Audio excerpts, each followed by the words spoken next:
How are you today? I'm doing great. I'm happy to be back. Happy Monday. And so let's get to it. The topic, ending duality. What the heck does that mean? Right? It's just kind of a way of me saying that to end, our pain, we have to end the ego which sees everything as, in a kind of duality world, right? And so to participate in either the good or the bad, right, is to participate in that mindset which ultimately leads to sadness and pain. Did you get it? Sure, people are like, you're just making stuff up that doesn't even make sense. Well, that might be partially true. But give me a minute. I will explain it, right?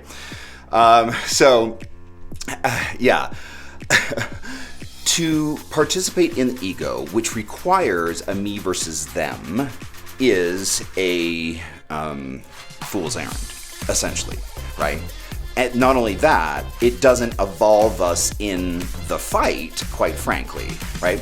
It keeps the fight going, right? Because there's two options moving forward, given the history that of our country, and quite frankly, the moment we're in. The moment where abortion rights were just, terminated per the Supreme Court, right? Where we have a court that says, if you get pregnant, you gotta carry it full term. That's the law. That's the law. Forced birth is the law in America in 2022. That's where we are. That's where we are. So, given that background, right, we got to find a way to do better. And in doing better requires us to look at where we are, what we're doing, not only now, but historically. How did we get here? Well, we've all been participating in Earth through the lens of the ego, right? And to continue to do so is to continue the same fight, which is never ending. The other option is to evolve the fight, right? To get out of the ego, to get out of complaint, and to get out of the ego's need for us versus them. We can't participate along those lines anymore. We can't meet them where they are. We have to evolve the fight, right? And try and affect change moving forward from a higher place, which requires us to not devolve into the ego and the ick and seeing things as wrong. Right? It's so tricky, isn't it? And it's also kind of hard to fully comprehend while you're still living behind the lens of the ego, right? When you get to heart consciousness and a lot of that stuff, a lot of that garbage is just no longer available to you or quite frankly interesting, right? Because that all goes away as well, right? But to participate, like from a higher place, you can see that to participate in seeing things as good and bad is the problem. To fight anything is to fight our own alignment. What we have to give. What do you have? What's in here? Is it more of the same? Is it a lot of fight? Is it a lot of seeing things as wrong? Is it a lot of pain?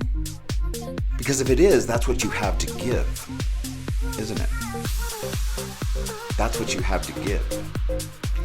And in evolution and healing work, we arrive to this with the seriousness of understanding that what we have to give. So we have to very carefully take inventory of what we have. Because that's what we're going to be bringing into the world, right?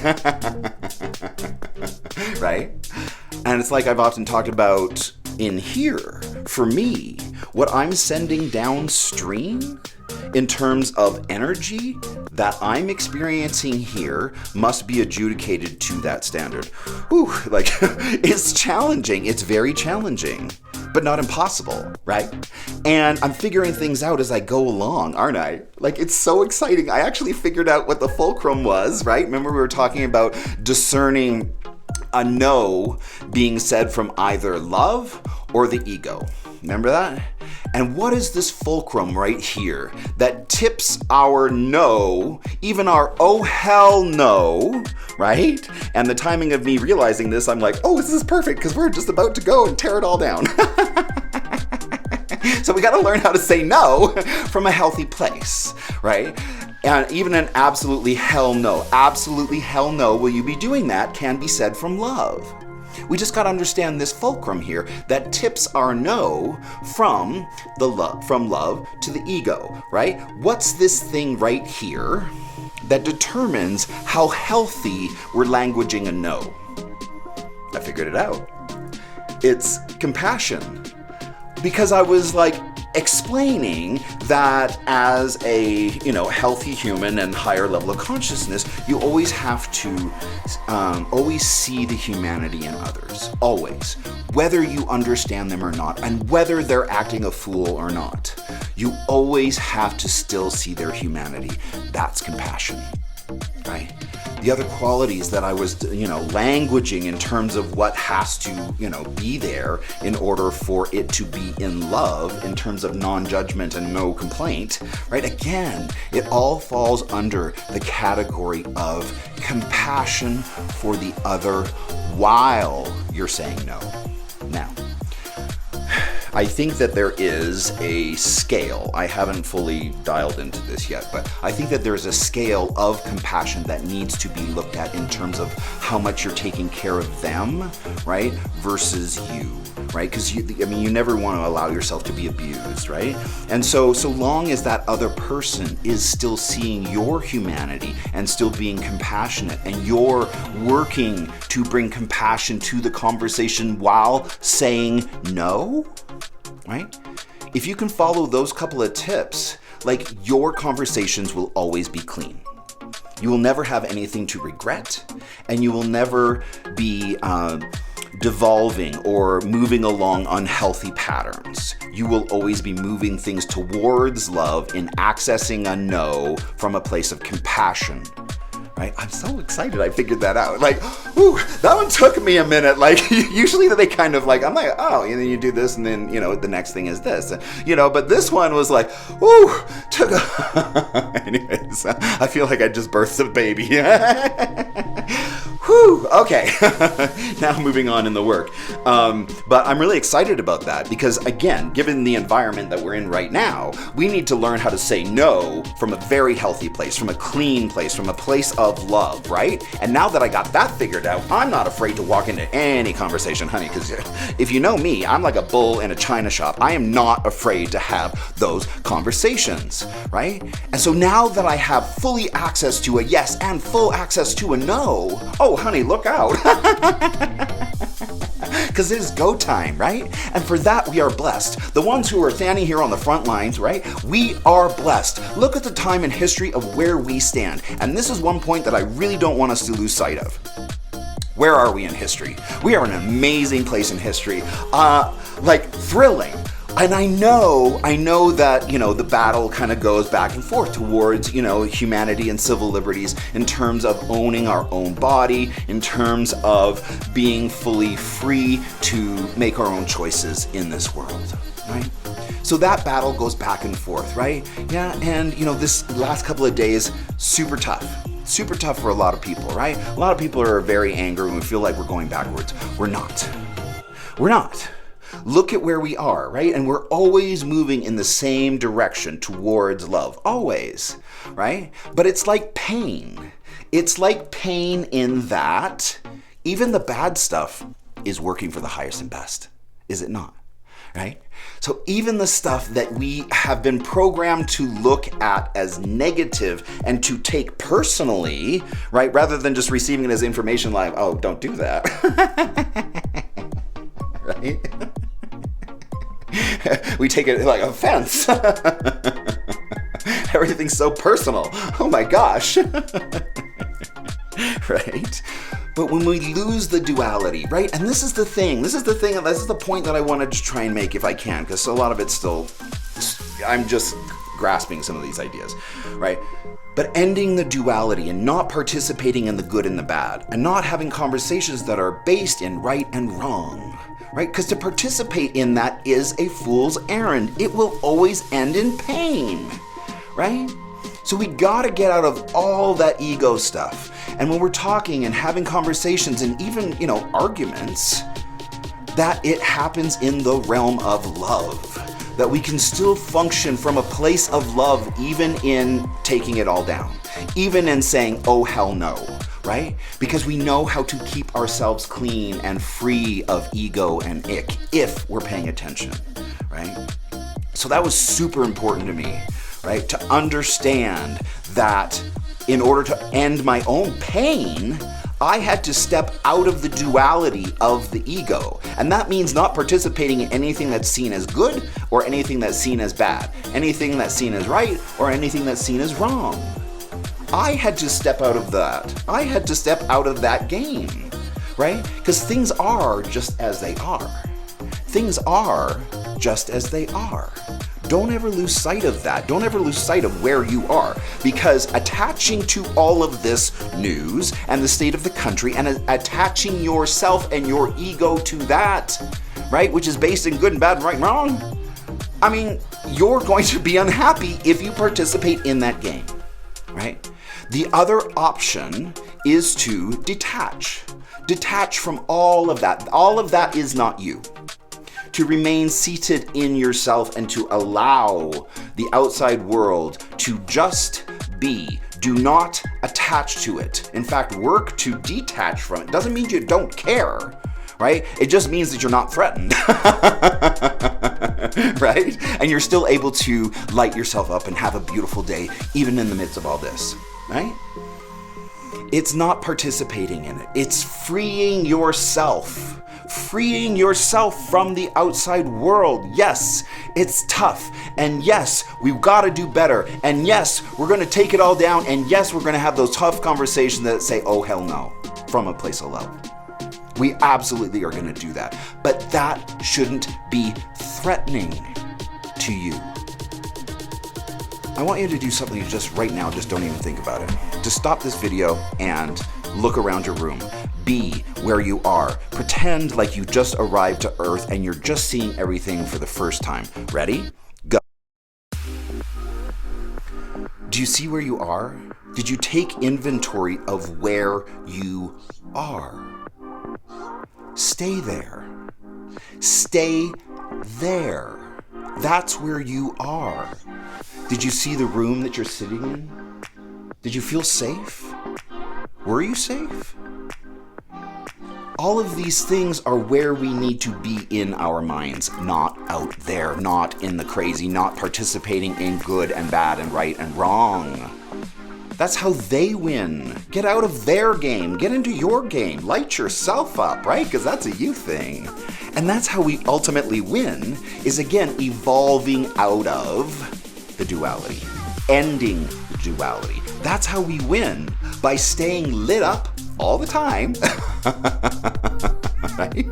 And working to light others up as we go through this world, right? Because that's how it all gets good, and that's how it all evolves, and that's how we pride parade our way to success, right? It's just that simple. It's not devolving into their game, not attaching egoically to what they have going on. Be a solid container for yourself. Stay within yourself. Light yourself up and work there first until you are glowing 24/7, honey. Right? Because that's an option. That is an option, to take control of what's going on up here and end your own pain. There's a long process that I have laid out here. Well, how I've done that for myself, isn't it? Right? And it's an incredible journey, and it just continues to just thrill me. I mean, I really didn't know that we could be so in charge of ourselves, down to like the cellular level in terms of like how we're feeling and what our mood is. That can be an us thing. That can be prescribed to us by us without anybody's consent or understanding. Right? That's an us thing. That's what Creator has given to us in terms of our own little light, right? Light your lights. That's a you thing. Own your swagger. Feel good, right? Because once you have all of your reserves up to 100%, then we're ready to go and change the world, right? I want to see an end to capitalism. I'm not going to pull any punches about that. Capitalism is punitive. Our government is currently punitive. The tax code is punitive. I mean, like, there's nothing. The Supreme Court is punitive, for God's sakes, right? We got to change all of that. We got to change all of that so that when we think of the IRS or we think of the government, we're like, oh, thank God, help is there.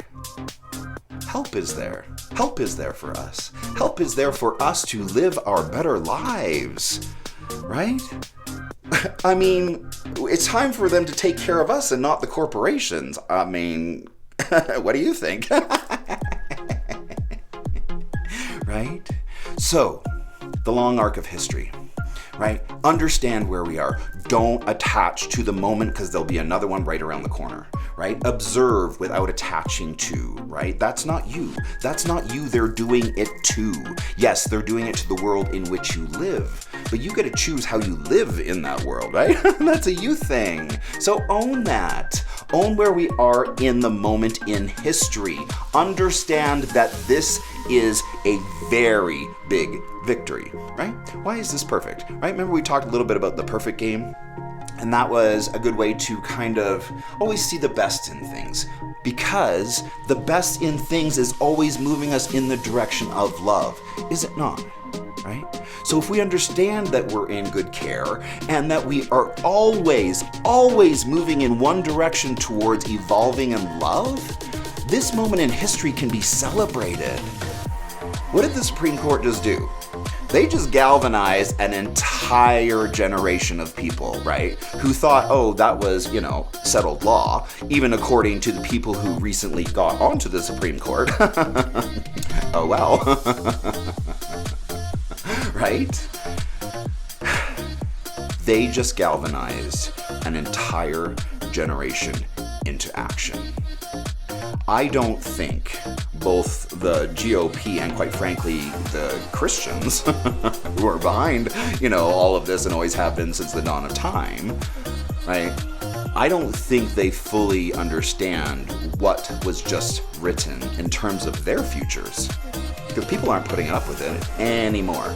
I have never seen such public outcry against the tyranny of those groups as I am seeing now. Like, people are done.